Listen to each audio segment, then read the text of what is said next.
Hi hello welcome to our channel lovely with Divi. చాలా రోజుల తర్వాత అయితే మళ్ళీ బయట వెళ్తున్నాను. నార్మల్గా అయితే హాస్పిటల్కి వెళ్ళడము ఆర్ ఏదన్నా గుడికి వెళ్ళడం తప్పించి నేను బయట వెళ్ళడం అనేది టోటల్గా ఆపేశాను. ఎందుకంటే నా వల్ల అవ్వడం లేదు. సో ఇంట్లో కూడా చేసుకోలేని తినలేని పొజిషన్లో ఇంకా నేను బయట వెళ్ళి ఏదైనా తినడం అన్నది ఆపేశాను కంప్లీట్గా. ఏదైనా కావాలంటే మా ఆయన తెచ్చిస్తా అన్నారు. ఈరోజైతే ఆయన బండి తీసుకుని వచ్చారు. సో అలా బయట వెళ్ళేసి రమ్మన్నారు. ఇంకైతే ఇంటికి కూడా కొంచెం తీసుకొని రావాల్సినవి ఉంటే ఇంకా బయట అయితే వచ్చేసాను. అలాగే నాకు ఏదైనా తినాలనిపించింది, తినేసి వస్తాము అని అలా బండి స్టార్ట్ అయిపోయాము. ఇంటి దగ్గర నుంచి ఫస్ట్ వస్తానంగానే ఒక పానీపూరి షాప్ అయితే కనిపించింది.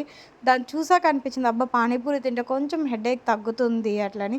బట్ పాస్ అయిపోయామే అనేసి ఇంకా సైలెంట్గా ముందుకైతే వచ్చేసాను. ఇంక ముందర ఎక్కడైనా కనిపిస్తే తిందామని నేనైతే ఇక్కడ ఒక చోట ఆపాను. మళ్ళీ మా బాబు మమ్మీ అక్కడ ఆంధ్రా స్పైసెస్ ఉంది, అక్కడ ఎదురుగా అయితే కూడా బాగుంటుంది, అన్ని రకాలు ఉంటుంది, అక్కడ తిందామన్నాడు. అక్కడికి వెళ్తే తీరా క్లోజ్ చేసేసిండే. ఇదైతే కొత్త ప్లేస్.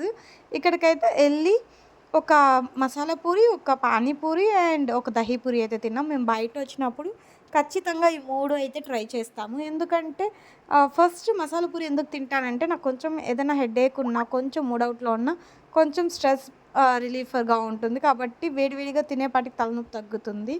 అండ్ పానీపూరి వచ్చి మా రిషి చాలా తింటుంది, అందువల్ల రిషి కోసం. అండ్ దహీపూరి వచ్చి సాయి తింటాడు. కానీ నేను నార్మల్గా దహీపూరి ఇది వరకు అయితే ఇలాగే తింటానని, కానీ ఇప్పుడు ఎప్పటి నుంచి అయితే స్వీట్ సాస్ లాగా ఏదో ఉంటుంది కదా, అది మిక్స్ చేసి తిన్నప్పటి నుంచి నాకు ఈ టేస్ట్ అయితే నచ్చడం లేదు. సో ఈరోజు వెళ్ళి తినింది కూడా నాకు 75 రూపీస్ పడింది. బట్ అంత వర్త్ అయితే అనిపించలేదు. తినేసి ఇంకా వచ్చేసాము. బట్ కొంచెం వేడిగా తినడం వల్ల కొంచెం హెడేక్ తగ్గింది. అండ్ నార్మల్గా మేమైతే ఒక ప్లేస్లో చికెన్ పకోడా అండ్ సూప్స్ అయితే తాగుతాము. ఆ ప్లేస్కి కూడా వెళ్ళాము చికెన్ పకోడా సూప్ తాగుదామని. బట్ ఏమైందంటే అక్కడ చికెన్ పకోడా సూప్ షాప్ అయితే క్లోజ్ చేసేస్తున్నారు. సో ఇంకా మళ్ళీ గమ్మని రిటర్న్ వస్తుంటే దర్గా దగ్గర మాత్రం జాంకాయలు అమ్ముతా అన్నారు. సో ఇంక జాంకాయలు అయితే తీసుకొని ఒక జాంకాయ తీసుకొని తిన్నాము. ఏంటి చాలా రోజుల తర్వాత నేను పిల్లలు మాత్రమే వెళ్తున్నాము అనేసి అనుకుంటున్నారేమో. ఈ విషయం అయితే నేను ఖచ్చితంగా చెప్పాలి.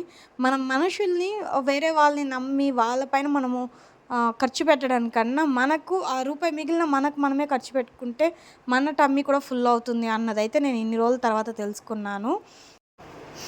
అదే మన ఇంట్లో మనం ఎక్స్ట్రా ఉన్నా కూడా మన పిల్లలకే పెడితే మన పిల్లలు తినేసి హ్యాపీగా ఉంటారు. ఊరోళ్ళకి ఎవరికో పెట్టి వాళ్ళు మన దగ్గర ఉన్నంతసేపు మన మాట మాట్లాడి మళ్ళీ మన దగ్గర నుంచి దూరంగా వెళ్ళాక ఇంకొకరు మాట మాట్లాడతారు. సో అదైతే నేను ఇప్పుడిప్పుడే తెలుసుకుంటున్నాను జనాలు ఎలా ఉన్నారు అనేసి. నేనైతే మాత్రం గుడ్డిగా అందరినీ నమ్మి నేను ఇంట్లో ఎలాగైతే మా ఆయన్ని అందరిని ఎలా చూసుకుంటానో అలాగే చూసుకుంటా వచ్చాను. కాబట్టి ఇంకపై మనుషులకు దూరంగా ఉండాలని అయితే ఫిక్స్ అయ్యాను. ఫైనల్గా అయితే జిలేబీ తీసుకొని ఇంటికి వచ్చేసాను.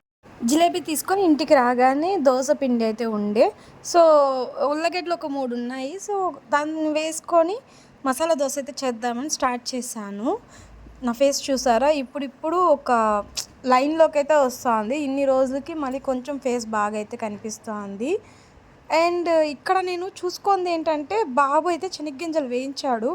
బట్ అది కంప్లీట్గా వేయించలేదు, పచ్చిగానే ఉండిపోయింది. నేను అది సరిగా చూసుకోలేదు. అండ్ ఏదైతే ఆలు ఉందో ఆలులో కూడా ఉప్పు చూసుకోలేదు. అలాగే మసాలా దోశ అయితే వేసేసుకున్నాను.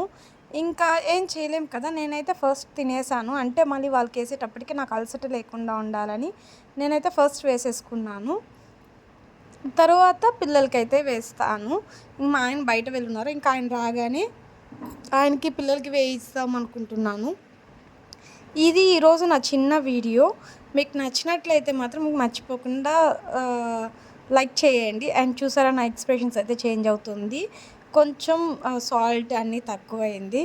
మర్చిపోకుండా సబ్స్క్రైబ్ చేసుకోండి. బాయ్.